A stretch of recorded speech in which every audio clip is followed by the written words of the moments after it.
აჭარის უმაღლეს საბჭოში თანამშრომელთა ატესტაციის პირველი ეტაპი დასრულდა. ატესტაცია, რომელიც 3 დღეს გრძელდებოდა, უმაღლესი საბჭოს 26-მა თანამშრომელმა გაიარა. შეკითხვები ადმინისტრაციულ კოდექსს, რეგლამენტსა და საჯარო სამსახურის შესახებ კანონს შეეხებოდა. კითხვები ძირითადად იყო ჩემდამი დაქვემდებარებული განყოფილების ფუნქციების შესახებ, ასევე პირადად ჩემი უფლებამოვალეობების შესახებ, თანამდებობრივი ინსტრუქციით რაც არის განსაზღვრული, 7 გარემოა, კეთილგანწყობილი კომისია, მაყოფილი ვარ თვითონ ატესტაციის პროცესით. ატესტაციაზე გავიდა, თუმცა კომისიის შეკითხვებს პროტესტის ნიშნად არ უპასუხა საზოგადოებასთან და მასმედიასთან ურთიერთობის სამსახურის უფროსმა.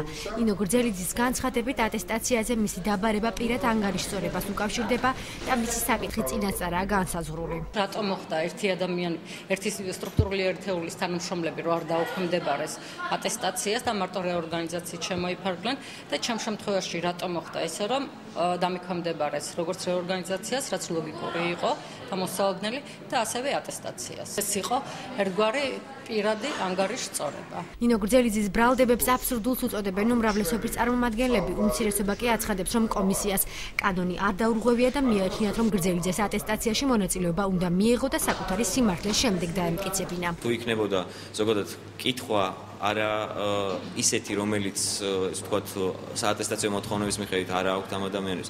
ბუნებრივია ეს კითხვა მოხსნილი იყო და ესე ხშირად მოხდა ამ განხილვების დროს.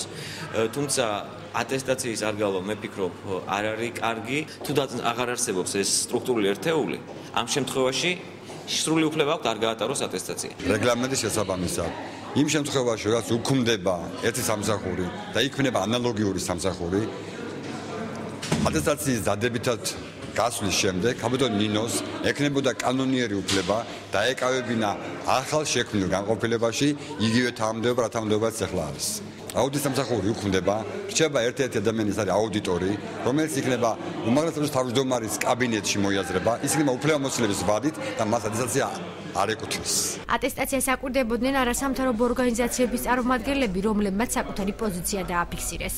სრული განწყობა ნამდვილად არ არის კომისიის წევრების მხრიდან საჯარო მოხელეებზე, თუმცა რამდენიმე შემთხვევაში იყო პოლიტიკური შეკითხვები, იყო რამდენიმე შეკითხვა, რომელიც პროფესიული ბუნების იყო, თუმცა კონკრეტული საჯარო მოხელის სამსახურების ფუნქციებთან კავშირში არ იყო. აქ იქნება განწყობა, რომ მათ აქვთ სურვილი შეცდომა დააშვებინონ მოხელეებს, თუმცა სწორედ აქ არის მნიშვნელოვანი ოპოზიციის წევრის არსებობა, რომელიც შემდეგ აპროტესტებს ამ კითხვას. ატესტაციის შემდეგი ეტაპი აჭარის უმაღლეს საბჭოში 28 თებერვალს გაიმართება.